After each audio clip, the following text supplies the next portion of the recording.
est déjà là. En fait, ne cherchez plus. Ne cherchez plus. L'information est là.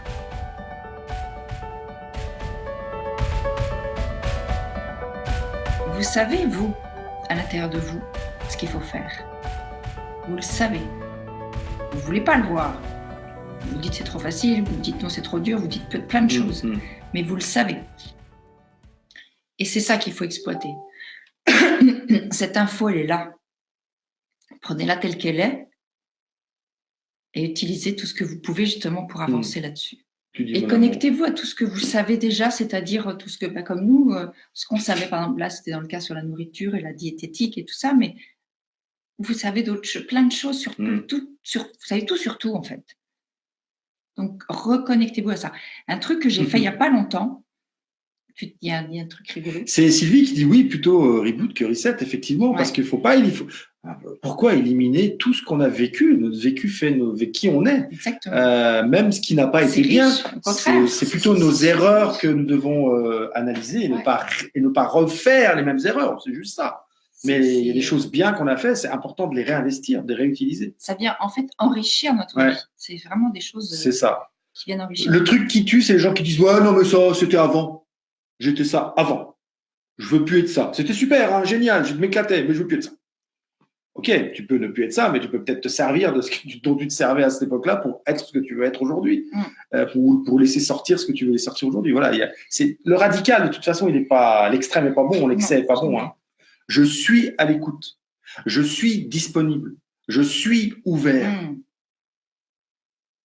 je suis mon intuition, aux deux sens du verbe, enfin, des deux verbes. Je suis. C'est laisser votre être profond exister, et on y revient encore, qui va vous permettre de constater qu'on peut lâcher prise et qu'il peut rien vous arriver de mal. Et il y a un truc énorme, c'est qu'on vous parle des oiseaux, on vous parle de lâcher prise, on vous parle que tout est là et qu'il faut y aller. Je tourne la petite page. Hier, on était le 8 mai, nous sommes le 9, et voilà ce que je lis. Je vous le lis. Je vous le montre de près, comme ça. Ça, vous allez voir, voilà. Ok. Soyez fou une fois dans votre vie. Entreprenez quelque chose qui vous semble irréalisable. Se dépasser donne des ailes. Ouais. Donc, c'est le fait de vous dépasser qui va vous donner des ailes. C'est pas le fait d'avoir des ailes qui va vous permettre de vous dépasser. C'est en passant dans l'action, en entreprenant des choses où vous connaissez pas l'issue forcément, dans les détails, que vous allez vous sentir pousser des ailes. Vous allez sentir que les choses deviennent possibles. Et parce que, on le redit, tout est déjà là autour de vous et surtout à l'intérieur de vous. C'est important. On pense qu'on n'en a jamais assez. On pense qu'il faut encore qu'on apprenne ce truc-là va vraiment nous aider, et ainsi de suite, et ainsi de suite. Et si à un moment donné, on se pose et qu'on dépose tout ça, bah ça finit par, vous savez, c'est le limon là qui va se déposer sur la rivière au fur et à mesure, qui va nourrir. Ça vient, c'est là. Il suffit juste de se connecter en fait à ça, en baissant les barrières, en lâchant le contrôle. Et les choses viennent en fait. Laissez les choses atterrir, laissez-vous le temps de digérer les choses, déjà que vous apprenez, parce que souvent on enchaîne les formations aussi. Hein. Donc, toc, lui, il n'a pas le temps. Hein. Il n'a pas le temps de passer de là à là et à plus bas. Donc, il y a vraiment ce truc-là. Et la formation est là, elle est à votre dispo. En fait, il suffit juste de connecter et de dire. En fait, il faut y croire déjà. Par la foi, c'est exactement ça. Que tout est déjà là. Avoir la foi qu'autour de vous, dans ce champ informationnel, il y a ce dont vous avez besoin à l'instant T. C'est le drame un peu de tous les gens qui sont très créatifs. Ils ne sont pas mieux que les autres, ils sont juste plus créatifs. Ils ont 1000 idées à la seconde, et puis l'idée qui arrive est toujours mieux que l'ancienne. Donc du coup, ça ne s'arrête jamais. Ça, on connaît bien. Quand on vous dit que tout est déjà là, que tout est autour de nous, comment j'ai réussi? Aujourd'hui, j'en suis à 22 kilos. J'entame mon 23e. Comment j'ai réussi à faire ça? Il y en a qui vont dire oh, quel courage, quelle volonté, oh, quelle force de mental, rien de tout ça. Il ne me faut pas de volonté. Est-ce que tu as l'impression que je mets de la volonté? Au départ, tu as dû mettre une impulsion. Une impulsion, c'est pas la volonté. En revanche, pas de la volonté, c'est différent. Qu'est-ce qu'en perdant ces kilos qu'est-ce qu'en retrouvant ma vitalité, je renforce ma volonté. Oui, j'ai plus de réservoir de volonté parce que je la renforce. Et je vous ai mis le défi parce que quand même, si vous allez regarder, vous cliquez sur le lien hashtag défi 90 jours et vous verrez, ça c'est la chemise que j'ai essayé, il y a 5 mois, il y a 5 mois, quasi jour pour jour, pour aller voir que si j'en suis là aujourd'hui, c'est parce que j'ai fait confiance que je serai capable de me prendre en main, que je serai confiance de me faire du bien, de prendre soin de moi.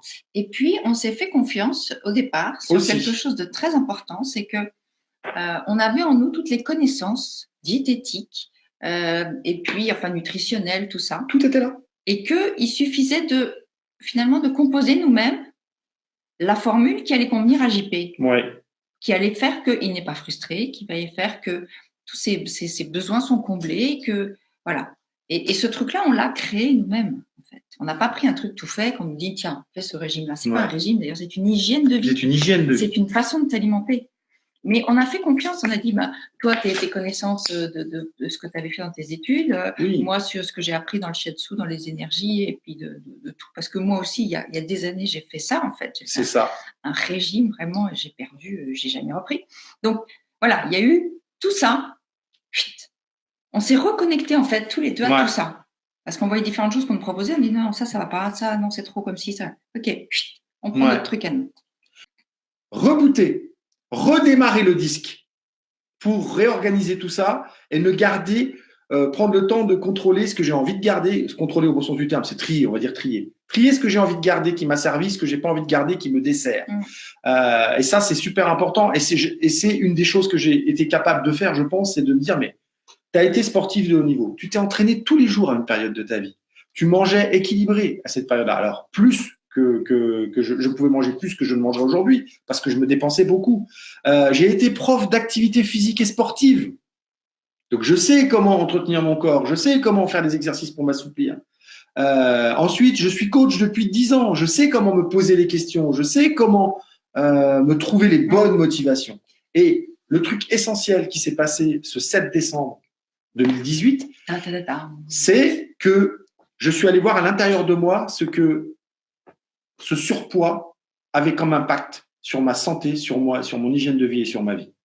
Et c'était que je ne pouvais plus monter les escaliers, plus lasser mes chaussures, que je soufflais comme un taureau au bout de 2 minutes quand on marchait, que je pouvais pas m'occuper de mon jardin qui était là et qui était en friche, que je pouvais pas aider Sandra à faire ce jardin, même pas aider d'ailleurs, participer avec elle à faire le jardin, participer avec elle à aménager les gîtes, etc.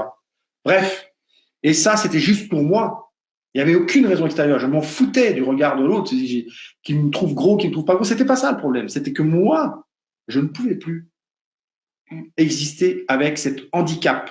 Parce que c'est un réel handicap. Alors, je connais une certaine personne qui nous regarde. Vas-y, fonce sous les 90. 90. Je sais que tu peux. Et c'est la personne à qui je parle le sait. Ouais. Et c'est pas Nathalie. Je le dis juste pour pas que...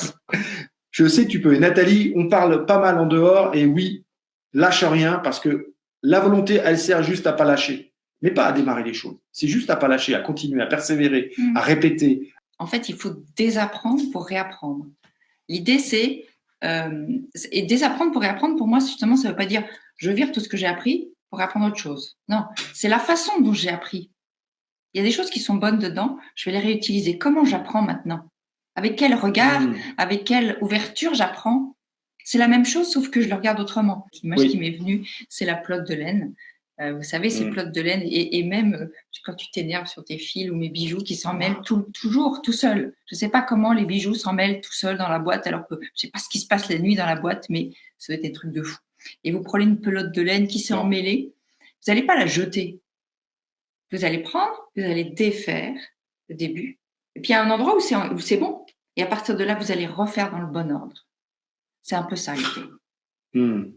Et le bijou, c'est pareil, les câbles là, qui s'en mêlent, vous n'allez pas les balancer. À un moment donné, vous allez revenir au début, là où ça a commencé à s'en mêler, et vous allez peut-être le ranger autrement. Voilà.